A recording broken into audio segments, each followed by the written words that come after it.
Selamat pagi Bapak Ibu semua. Terima kasih telah bergabung di sini di Festival Literasi Game Seru. Mudah-mudahan hari ini informasinya bisa bermanfaat buat kita semua. Saya izin share ya.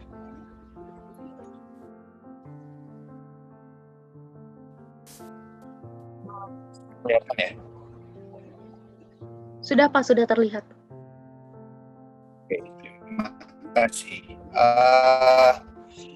Ya, bicara dunia game pasti buat banyak, terutama para guru juga pasti jadi satu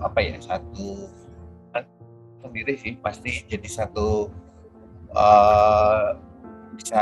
terkadang bisa dibilang masalah, terkadang bisa dibilang bahwa itu adalah sesuatu hal yang masih sangat seru untuk dibicarakan. Dan sebenarnya apa sih dunia game dan bagaimana sih sebenarnya menghadapi dunia game ini, terutama yang berdampak terhadap anak seperti itu. Nah, saya mau share kepada, terutama karena di sini saya lihat adalah dominan adalah para tenaga didik ya. Jadi saya mau share sebenarnya dunia game itu seperti apa sih di sisi kehidupan industrinya, kehidupan profesinya dulu. Kita kalau kenal gamenya, kenal kenapa sih jadi penting sih game itu gitu. Kehadirannya di dunia ini seperti apa. Di Indonesia saja nilainya sangat besar nih transaksinya gitu. Jadi bayangkan sekian ratus triliun di Indonesia nilai transaksi untuk game sendiri gitu, bicara game sendiri gitu. Jadi orang menghabiskan itu total dikumpulin orang Indonesianya habisnya segitu gitu.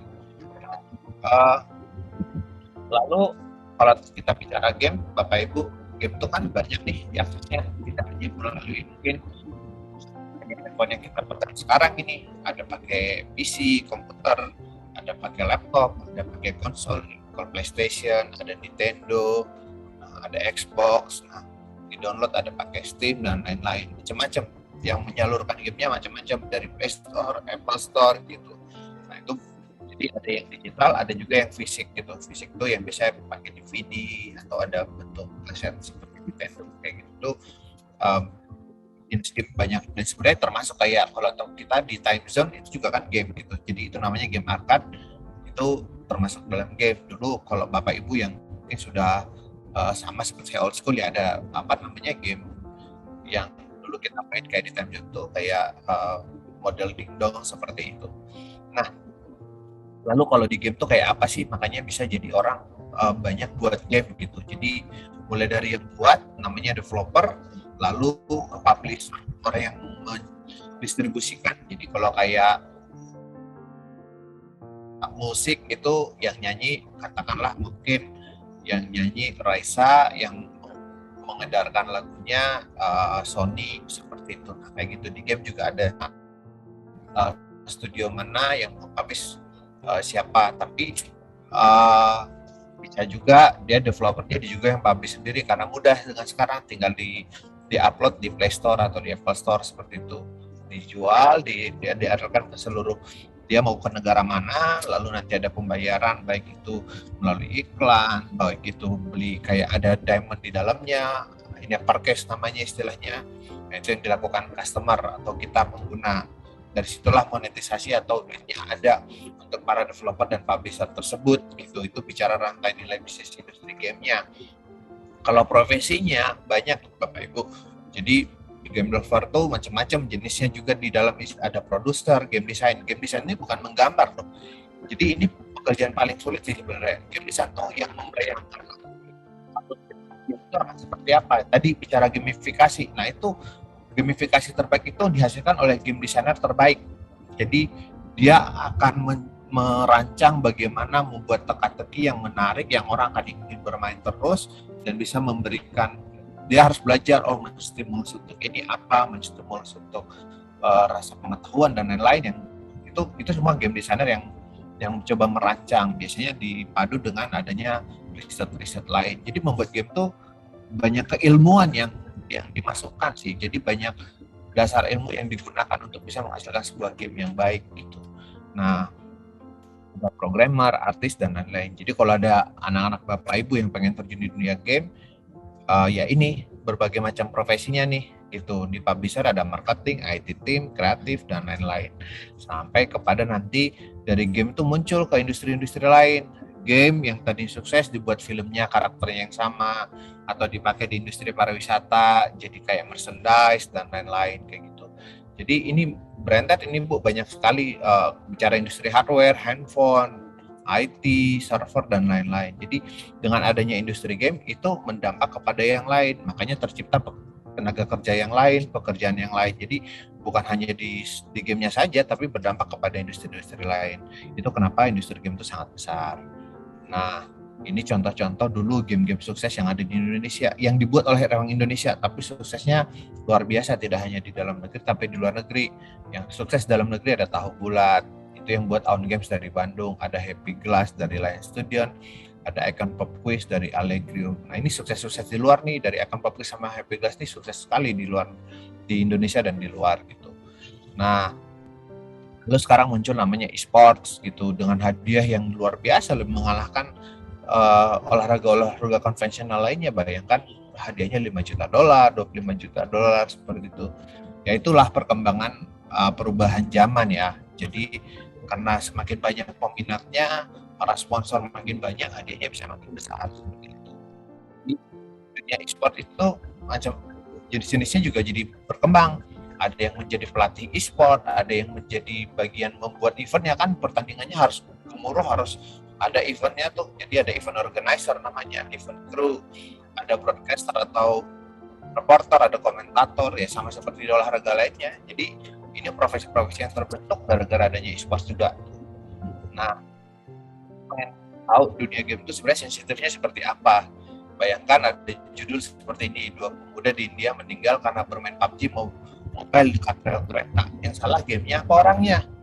Nah, ya kayak gini nih, terkadang jadi lucu gitu loh. Jadi 2 pemuda di India meninggal karena bermain PUBG mobile dekat rel kereta. Pasti kadang yang disalahkan adalah gamenya nih. Wah, salah tuh gamenya tuh gitu. Padahal kenapa juga harus bermain dekat rel kereta, kan gitu nih pertanyaannya nih. Nah, lalu 2 ABG pacaran di pinggir rel, tertabrak kereta api di Bogor, 1 tewas. Nah, yang salah siapa nih kalau orang pacaran dekat rel kereta? Sama kayak tadi gitu. Nah, itu pacaran dekat kereta belum ditewas tabrak kereta, kan banyak nih, banyak kasus terus yang disalahkan siapa gitu. Nah, seperti ini, tahu juara FBM season 2 e-sport of Indonesia di ajang Free Fire World Cup Brasil. Ini kan berita-berita bagus, kalau tadi berita negatif gitu. Oke. Bicara game, maka ada bicara biasanya yang negatif-negatif itu buat malas, ada pornografi, kekerasan, akhirnya kecanduan, kayak gitu. Nah, ini semua adalah unsur-unsur yang bicara akhirnya adanya kecanduan-kecanduan tadi gitu. Nah, ini gimana sih sebenarnya menanganinya, bagaimana sih melihatnya gitu. Nah, kalau saya seringnya berceritanya adalah bicara ketika dulu kita masih punya dunia yang sangat luas nih. Kita masih bisa bermain di luar rumah, kita masih punya lapangan. Nah, semakin kesini semakin berubah. Akhirnya pindah kepada namanya gadget atau device. Nah, jadi apakah mau dilarang atau bagaimana nih? Gitu. Intinya kan sebenarnya dalam permainan itu adalah ada unsur kebersamaan, ada unsur ketangkasan, ada unsur kegembiraan. Makanya dia fun, makanya dia seru gitu. Nah, ini sebenarnya harus ada unsur dalam sebuah game gitu. Makanya game itu gamifikasinya menarik. Ada unsur kebersamaannya tadi, ada ketangkasan yang di dalam yang membuat kita membutuhkan pikiran kita juga, pola bagaimana kita memecahkan sebuah masalah, lalu bagaimana kita menjadi bergembira dengan memecahkan masalah tersebut, seperti itu. Itu dunia game yang ada di dalam unsur-unsur di game. Nah, yang jadi masalah adalah ketika main tidak sesuai peruntukan dan porsinya. Nah, kita harus kenal betul nih, game itu bentuknya animasi, kadang gambarnya lucu-lucu. Tapi apa iya itu sudah diperuntukkan buat anak kecil? Nah, game itu nggak ada ubahnya kayak film, tidak ada ubahnya seperti makanan, tidak ubahnya seperti obat gitu. Jadi ada peruntukannya, ada dosisnya seperti itu. Jadi kita harus mengenal betul apa itu gambar apa yang ada di dalam, cerita apa yang ada di dalam, bahasa apa yang ada di dalam, pesan yang disampaikan, lalu bagaimana waktu bermainnya. Nah, itu semua harus kita lihat dalam sebuah game, baru kita tahu oh game itu pantas nggak ya buat yang menggunakan anak usia berapa kayak gitu. Nah itu dinamakan adalah game rating atau rating usia dalam sebuah game. Kalau di TV kita kenal kayak ada BO, bimbingan orang tua, semua umur untuk dewasa 17, 18 kayak gitu. Nah di game juga ada hal yang sama Bapak Ibu. Jadi kalau Bapak Ibu lihat biasanya ada di kayak di Play Store atau App Store ada angka 4 plus, 7 plus seperti itu. Itu adalah menunjukkan bahwa game itu atau aplikasi itu menunjukkan dia diperuntukkan untuk usia tersebut seperti itu. Nah, jadi sih gunanya itu menunjukkan bahwa game itu telah di rating atau telah diklasifikasikan sesuai konten dengan kelompok usianya. Jadi kontennya sudah dinilai dulu, lalu dikelompokkan, oh game ini cocok untuk usia sekian. Nah, itu maka kita perlu melihatnya. Oh, dilihat dulu, kita kenali, lalu kita harus mendampingi terutama di bawah 13 tahun harus kita dampingi dan bermain. Saya membedakan dua jenis sebenarnya, ada bimbingan dan pendampingan. Kalau bimbingan tuh berarti kita sebenarnya sudah memberikan arah, kita bisa lepas sewaktu-waktu dan memonitor kembali. Kalau mendampingi itu mendampingi melekat biasanya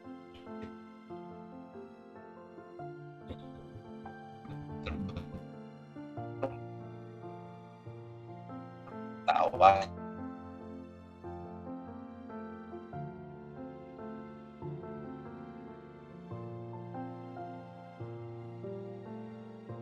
keilmuan atau dari data yang kami pelajari. Nah, jadi game itu macam-macam sih jenisnya. Ada game yang hanya sekedar kalau kita lihat Google biasanya ada game yang sederhana, ada yang bisa main sendiri, ada yang nggak perlu internet, lalu ada yang main bareng-bareng kayak sekarang yang Bapak Ibu lihat di gambar nomor 3 nih, itu tampaknya seru banget tuh kalau anak-anak udah main game seperti itu. Karena apa? Mereka berinteraksi dengan orang lain. Ada chatnya di situ, ada bicara, bisa ngobrol. Nah, hal gitu yang perlu kita awasi dan dampingi seperti itu.